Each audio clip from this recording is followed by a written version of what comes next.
मेरे चार सहयोगी इस वक्त मेरे साथ है। चंदन, जैसा कि हमने पुलिस कमिश्नर को सुना, उन्होंने कहा largely as per the plan, जैसा सोचा गया था, जैसा प्लान किया गया था, उसी के मुताबिक रही कार्रवाई, वैसे ही गिरे टावर। बिल्कुल बिल्कुल विशाल, और अभी अभी कुछ सेकंड पहले आप जब सवाल पूछ रहे थे तो कमिश्नर साहब और उनका काफिला यहां से निकला है और वो भी काफी एंग्शियस नजर आ रहे थे। पहले 2:30 से ठीक पहले 10 मिनट पहले वो खिड़की के पास खड़े हो गए थे और लगातार ट्विन टावर के ऊपर नजर बनाए हुए थे। और जिस वक्त ब्लास्ट होने वाला था लगभग 2:28 पर जो गौतम बुद्ध नगर के डीएम है सुहास हलवाई, वो भी कमांड सेंटर से बाहर निकल करके फ्लाईओवर पर आ गए थे और किसी उत्सुक बच्चे की तरफ वो जो है फ्लाइट देख रहे थे ट्विन टावर की तरफ। उन्होंने भी हम लोगों के साथ में ही ये ध्वस्त होते हुए देखा, महसूस किया। और प्रशासन पूरी तरह से, नोएडा प्रशासन की अगर बात की जाए, गौतम बुद्ध नगर प्रशासन की काफी सक्रिय नजर आया, काफी एक्टिव नजर आया। और ये जेवर के लिए पति के साथ झगड़ा नहीं करती, बल्कि खुद जेवर बनाकर बेचकर महीनों तक लाखों की कमाई करती हैं। आपको भी कमाना है तो फ्रीडम ऐप को अभी डाउनलोड कीजिए। प्रोएक्टिव कहा जाए, सारी एजेंसियों के बीच कोऑर्डिनेशन भी अच्छा दिखा है। एनडीआरएफ की टीम भी थी और तमाम एजेंसियां भी थी, पूरी तरह से चौकस नजर आई। किसी भी तरह का कोई यहाँ पर गूफअप नहीं दिखा। अब एक्सपर्ट्स ये तय करेंगे कि वहां पर जो धमाका हुआ है और अब धमाके के बाद क्या स्थिति है, हम अपने दर्शकों को दिखाना चाहेंगे। वो जो ट्विन टावर हुआ करता था, जिसे हमने बेईमानी का बुर्ज खलीफा कहा था, अब वहां एक खुला सा इलाका है। वो खुला इलाका जो कि वहां के नागरिकों का अधिकार था, जो 1.5 दशक पहले बेईमान बिल्डरों ने उनसे हड़प लिया था। अब सुप्रीम कोर्ट के आदेश के बाद वो खुली हवा, वो खुला इलाका यहाँ के नागरिकों को वापस मिला है। लेकिन अगर इस पूरे अनुभव को मैं कहूँ अद्भुत अनुभव था, कतई गलत नहीं होगा। हम लोग आधा किलोमीटर की साइट्स में कोई डैमेज ब्रॉडली नहीं है, लेकिन जैसा मैंने बताया अभी जस्ट ब्लास्ट होके हटा है। 1 घंटे के अंदर स्थिति बेहतर पता लगेगी। ऋतु माहेश्वरी, जो कि सीईओ है नोएडा अथॉरिटी की सीईओ कह रही हैं कि जैसा प्लान किया गया था उसी के मुताबिक ब्लास्ट हुआ है और उसी के मुताबिक टावर गिरे हैं। लेकिन आसपास की स्थिति क्या है, ये करीब 1 घंटे के बाद साफ तौर पर समझ में आएगा, क्योंकि धूल और धुएं का जो गुबार है उसे शांत होने में इतना समय लगेगा और उसके बाद जो स्थिति है वो बेहतर तरीके से समझ आ पाएगी। पयोधी, आप क्या देख पा रही हैं? क्या ये धूल और धुएं का जो गुबार है वो अब शांत हुआ है कुछ? हाँ विशाल, तस्वीरें सीधा दिखाएंगे और आप राजेश जी जरा जूम।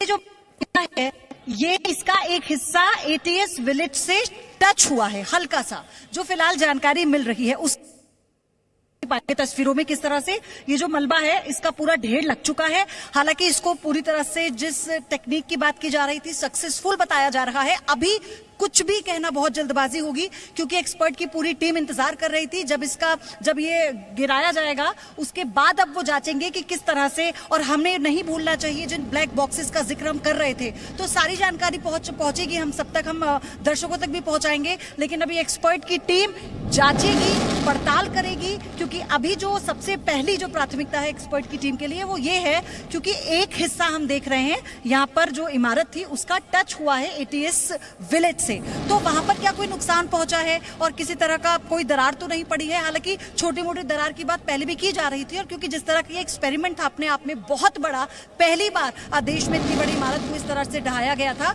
तो इसलिए हर तरह के पहलू को साथ लेकर चल रहे थे। लेकिन फिलहाल इसका सक्सेसफुल रेट बहुत ज्यादा है और सिर्फ इस बात की आशंका है कि अभी देखना होगा कि एक्सपर्ट क्या कहते हैं, उसके बाद फिर मलबे को हटाने का काम शुरू। ठीक है, जितेंद्र के पास चलते हैं। जितेंद्र, आप पिछले कई घंटों से लगातार यहीं पर मौजूद हैं, इस पूरे परिसर को आप बहुत गौर से देख रहे हैं। इन दोनों टावर्स के गिरने के बाद यहां से क्या नजर आता है? आसपास की इमारतों को किसी तरह की कोई क्षति तो नहीं हुई? जिस तरीके का वाइब्रेशन था, जिस तरीके का धूल और धुएं का गुबार था, अब वो शांत हो चुका है। अब तस्वीर क्या नजर आती है? देखिए विशाल, जब ये टावर गिराने की प्रक्रिया चल रही थी और हम सब इसका इंतजार कर रहे थे, हमारे दर्शक भी इस बात का इंतजार कर रहे थे कि कब 2:30 बजेंगे और कब ये दोनों टावर गिराए जाएंगे, तो उस दौरान जो एडिफिस के जो इंजीनियर्स थे, जो यहाँ पर ब्लास्टिंग के लिए बुलाए गए थे स्पेशल जो दत्ता की जो टीम थी, उन लोगों ने जो यहाँ पर एक्सप्लोसिव लगाया था, तो उनसे मैं लगातार समझने की कोशिश कर रहा था कि आखिर क्या क्या हो सकता है और किस तरह से उन्होंने तैयारियां की है। जो विनय है, जो कि एडिफिस के साथ जो लगे हुए थे, जिन्होंने ब्लास्टिंग का पूरा यहाँ पर तैयारी की थी, जो ब्लास्ट है पीएनटी जो इस्तेमाल किया गया था, एक्सप्लोसिव पीएनटी, उसको जो यहाँ पर लगाया गया था, तो उन्होंने बताया था कि किस तरह से पूरी तैयारी कर दी गई थी। और जो अंदेशा है, जो लोगों को इस बात की आशंका थी कि बड़ा नुकसान हो सकता है, आसपास की इमारतों को बड़ा नुकसान हो सकता है या कुछ और बड़ी दुर्घटना हो सकती है, तो तमाम सवालों के जवाब उन्होंने मुझे दिए थे और मैं लगातार उनसे समझने की कोशिश कर रहा था। उन्होंने इतना बताया कि जो बिल्डिंग है जिसके लिए पीएनटी लगाया गया है, एक्सप्लोसिव लगाया गया है 3700 किलो का, उसको इतनी बेहतर तरीके से लगाया गया है कि जब बिल्डिंग गिरेगी वाटरफॉल की तरह गिरेगी, और उसके बाद जो ज़्यादा से ज़्यादा नुकसान अगर हो सकता है तो जो उसके बिल्कुल पास की जो इमारत है उसके जो शीशे हैं वो चटक सकते हैं। जहाँ तक हमारा ये भी सवाल था कि जिस तरह का एक्सप्लोजन होगा, क्योंकि हम इस फ्लाईओवर के ऊपर खड़े हैं, एफएनजी फ्लाईओवर है, और जो आप पीछे देख रहे हैं, यहाँ से अब इससे कुछ देर पहले वो दोनों टावर दिखाई दे रहे थे और जो एटीएस का टावर है वो बिल्कुल नहीं दिखाई दे रहा था, पूरी तरह छिप चुका था। लेकिन अब वो टावर गिरने के बाद एटीएस का टावर जो है वो दिखाई दे रहा है। जब एक्सप्लोजन हुआ था तो यहाँ तक, जिस फ्लाईओवर के ऊपर खड़ा हूँ, यहाँ तक वाइब्रेशन आई थी।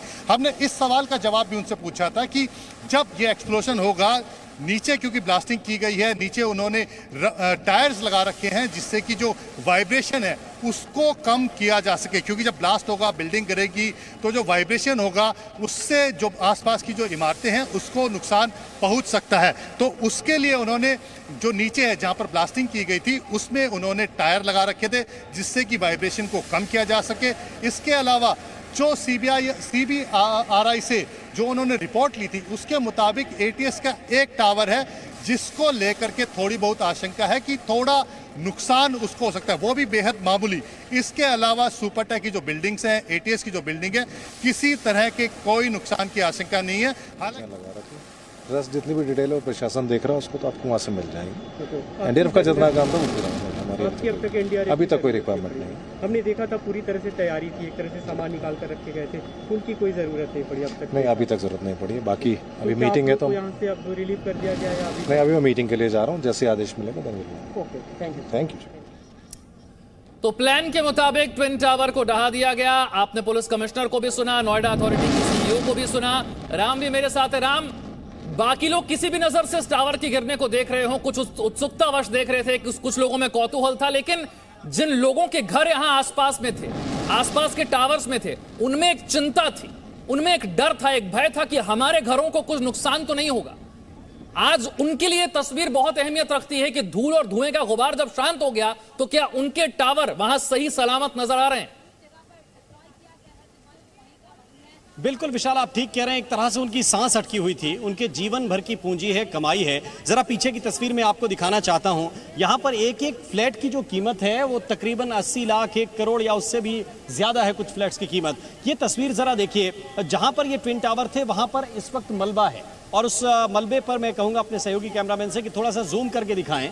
ये तकरीबन 3 मंजिल की ऊंचाई तक होगा, ये हमारा एक अनुमान है, हो सकता है कि इससे भी ऊंचा हो, जो मलबे का टीला एक तरह से बन गया है। तो जब 100 मीटर ऊंची इमारत गिरती है और उसके बगल में ठीक 8 या 9 मीटर की दूरी पर जो पहला टावर है वो मौजूद था, वहां पर कुछ हिस्सा देखा था, मलबे का हमने उड़ता हुआ हवा में देखा था जिस वक्त एक्सप्लोजन हुआ था।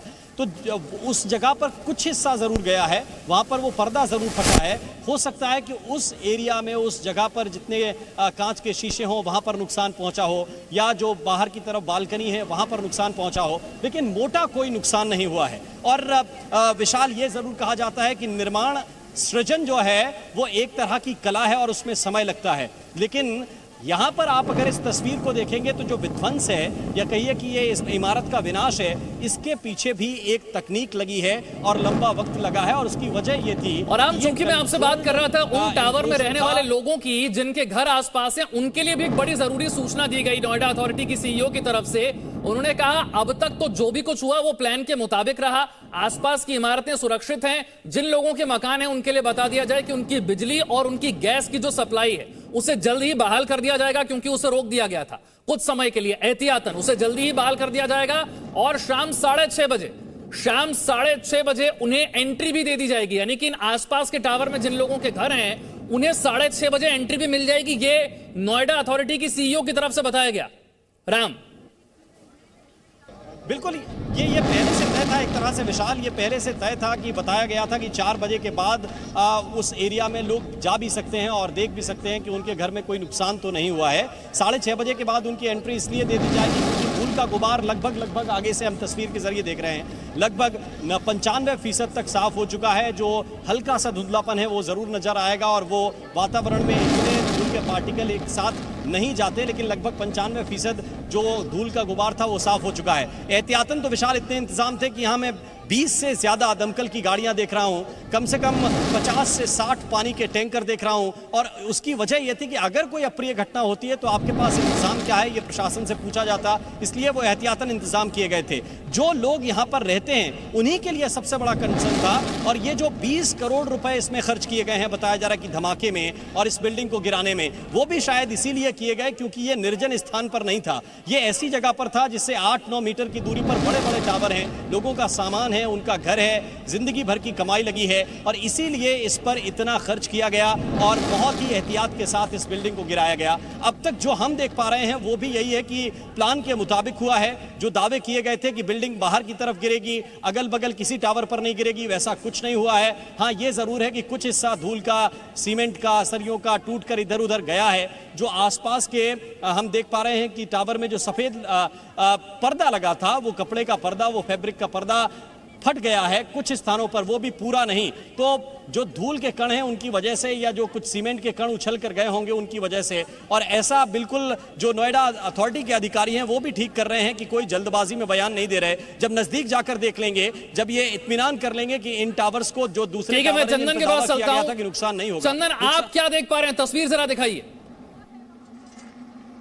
जी बिल्कुल, हम पहले तो दिखाना चाहेंगे कि ट्विन टावर के पास जो है मलबे का ढेर यहाँ से भी देखा जा सकता है और उसकी ऊंचाई लगभग 6 से 7 फ्लोर तक नजर आ रही है, क्योंकि यहाँ से हम देख पा रहे हैं अगल बगल के जो टावर हैं उनके बराबर, उनके लगभग आधा वो दिख रहा है, वो हो गया वहाँ पर मलबा। यहाँ से भी हम देख पा रहे हैं और काफ़ी यहाँ छटा हुआ दिख रहा है। प्रदूषण बहुत ज़्यादा देखने में नहीं पता चल रहा है, लेकिन निश्चित तौर पर मेजर करने के जो साइंटिफिक तरीके हैं उसके बाद असल स्थिति पता चलेगी। दूसरी बात, अगर बात कर रहे थे हम नोएडा प्रशासन की, तो अब यहाँ किसी इवेंट के बाद जिस तरह साफ सफाई होती है, अब साफ सफाई हो रही है, यहाँ पर पानी डाला जा रहा है, साफ सफाई बहुत तेजी से नोएडा प्रशासन जो है एक्टिव नजर आ रहा है नोएडा नगर पालिका की ओर से। ये देख सकते हैं कि अब पानी का छिड़काव भी किया जा रहा है। ऐसा लग रहा है कि पूरी तैयारी जो थी एक सिंक में थी, आधे घंटे हुए हैं गिरे हुए और यहाँ पर साफ सफाई तुरंत की जा रही है। पानी का छिड़काव इसलिए किया जा रहा है ताकि जो भी प्रदूषण हो, जो धूल के कण हो, वो बैठ जाएं। जो पहले से प्लानिंग थी, हम जिसका जिक्र कर रहे थे कि गौतम बुद्ध नगर प्रशासन की ओर से काफी एक्टिव रवैया अपनाया गया है, प्रोएक्टिव रवैया, और अब हो सकता है कि हमें भी हटने के लिए यहाँ से कहा जाए, क्योंकि एक तरफ ट्रैक्टर आ चुका है और दूसरी तरफ पानी लेकर के आ रहा है ट्रैक्टर, और यहाँ पर अब पूरी तरह से साफ सफाई की जा रही है। जैसे सिचुएशन पहले होती है सामान्य दिनों की तरह, वैसे की जा रही है। विशाल, ठीक है जितेंद्र, ये पहले ही तैयारी थी कि एंटी स्मोक गन का इस्तेमाल होगा, पानी की बौछार की जाएगी। अब जब टावर गिर चुके हैं, अब स्थिति क्या है? देखिए विशाल, प्रशासन ने पूरी तैयारियां कर रखी थी। उनको इस बात का अंदेशा था कि अगर हवा कम चलती है तो जो स्मोक है वो चारों तरफ बड़ी तेजी के साथ फैलेगा और उसको बैठने में समय भी लगेगा। लेकिन आज अच्छी बात ये रही कि जो जितना हवा का जो प्रेशर का जो उम्मीद थी कि जिस गति से हवा चलेगी, उससे दुगनी गति से आज हवा चली, और यही वजह है कि जो स्मोक है वो बहुत जल्दी यहाँ से छट गया। अगर स्मोक रहता तो उस समय एंटी स्मोक गन का इस्तेमाल किया जाता। इसके अलावा जो पानी के टैंकर्स रखे गए हैं उससे पानी का छिड़काव किया जाता। कोशिश ये की जाती कि जल्द से जल्द जो है, जो धुएं का गुबार है, जो धुआं और जो धूल हवा के अंदर फैली हुई है, उसको जल्द से जल्द बैठा लिया जाए। लेकिन आज अच्छी बात ये रही कि जैसे ही बिल्डिंग ढही है, जो मलबा है, जो धुआं है, वो सब कुछ इतने तय तरीके से जो हुआ है, इसकी भी उम्मीद प्रशासन को नहीं थी। लेकिन इतना जरूर है कि जो सब चीज हुई है वो बेहद अच्छे तरीके से हुई है। प्रशासन ने सब चीज की तैयारी कर रखी थी। एडिफिस के जो कर्मचारी हैं, जो कि कि ब्लास्टर्स हैं जिन्होंने यहाँ पर एक्सप्लोसिव लगाया है, पीएनटी एक्सप्लोसिव लगाया था, उनसे भी लगातार हमारी बात हो रही थी। तो ये सब चीज़ें बिल्कुल समझ में आ गई थी कि जितनी भी तैयारी की गई है, जो भी ये प्लान कर रहे हैं, जो भी इम्प्लोजन जो टेक्निक इस्तेमाल की जा रही है, वो बेहद पुख्ता है, उसको अच्छी तरह से परख लिया गया है। आखिरी मौके तक जितेंद्र, सवाल प्रदूषण को लेकर बहुत सारे उठ रहे थे, तो आप चूंकि वहां पर हैं, आपने देखा इसे गिरते हुए, कितने बड़े हिस्से में ये धूल और धुएं का गुबार फैला होगा? विशाल, मैं इसी बात को बताना चाहता हूं कि हम बिल्कुल 500 मीटर की दूरी पर खड़े हैं जब ये बिल्डिंग डेमोलिश की गई है। उस 500 मीटर की दूरी पर जिस पुल के ऊपर खड़े हैं, हमें इस बात का अंदेशा था कि धूल का जो गुबार है, जो बिल्डिंग गिरेगी, धूल यहां तक आएगी। और यही वजह है कि हम सब लोगों ने मास्क पहन करके यहां पर तैयारी कर ली थी कि जैसे ही अगर धुआं आएगा तो कुछ बचाव होगा। लेकिन जिस तरह से ब्लास्ट हुआ और जिसके बाद हवा जो चल रही थी, जिस गति से हवा चल रही थी, और जो हवा का जो रुख था, इस जो रहने वाले जो रेजिडेंशियल टावर है जो आप देख रहे हैं ग्रेटर नोएडा की तरफ, उसी तरफ हवा का रुख था और काफी तेज गति से 13 किलोमीटर से 16 किलोमीटर प्रति घंटे की रफ्तार से ये हवा चल रही थी। और यही वजह है कि जो धुआं है, जो बिल्डिंग जैसे ही गिरी है ब्लास्ट के बाद, जो धुआं वहां पर फैला था, एक बार चारों तरफ फैला, लेकिन वो जो धुआं था सिर्फ और सिर्फ उसी बिल्डिंग के चारों तरफ रहा और उसके बाद 10 मिनट के अंदर वो पूरा धुआं जो है वो छट गया था। आप जो डेब्रीज देख सकते हैं, वो डेब्रीज वहां पर रखी गई हैं, पड़ी हुई हैं अभी तक, उसको साफ करने में करीब 3 महीने का वक्त लगेगा। लेकिन ज़्यादातर जो डेब्रीज हैं वो नीचे, क्योंकि बेसमेंट में काफ़ी इंतजाम कर दिए गए थे, एक्सप्लोसिव इस तरह से प्लांट किया गया था कि जो ज़्यादा से ज़्यादा जो डेब्रीज गिरेंगी, जो मलबा गिरेगा, वो नीचे बेसमेंट तक जाएगा और उसके बाद वहीं पर रह जाएगा। जैसा कि प्रशासन ने कहा भी है कि जैसा प्लान किया गया था, ठीक उसी तरह से ये ब्लास्ट हुआ है। किसी को कोई ज़्यादा नुकसान पहुंचने की आशंका नहीं है। जो नुकसान पहुंच सकता है उसका पहले से ही इंतजाम कर लिया गया था।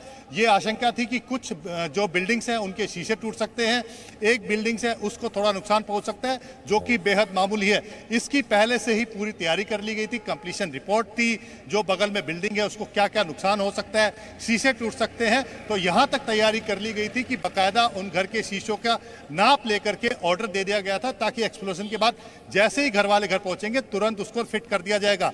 प्रशासन ने यह भी बताया कि जो एहतियातन पीएनजी यानी कि जो गैस लाइन थी और जो इलेक्ट्रिसिटी थी उसको जो कट कर दिया गया था, उसको भी 2 घंटे के बाद रिस्टोर कर दिया जाएगा। शाम को 6:30 बजे जितने भी रेजिडेंट है वो आ सकते हैं। प्रशासन जरूर 1 घंटे बाद बिल्डिंग का मुआयना करेगा। और ये भी मैं बता दूं आपको कि जो दोनों बिल्डिंग के अंदर रहने वाले जो गार्ड्स थे, मेंटेनेंस के जो लोग थे, उन सबको भी कहा गया था कि 2:30 बजे बिल्डिंग गिरेगी तो 3:30 बजे से लेकर के 4 बजे के बीच वो वापस आ सकते हैं। तो यानी कि इससे आप अंदाजा लगा सकते हैं कि कितनी पुख्ता तैयारी प्रशासन की तरफ से की गई थी, कितनी पुख्ता तैयारी एडिफिस की तरफ से की गई थी, कि हर एक चीज को प्लान किया गया था। और ये आज हम सबने देखा, अपने दर्शकों को दिखाया कि जिस तरह से तैयारी की गई थी, जिस तरह से एडिफिस और नोएडा प्रशासन दावे कर रहा था कि किसी को कोई नुकसान नहीं पहुंचेगा।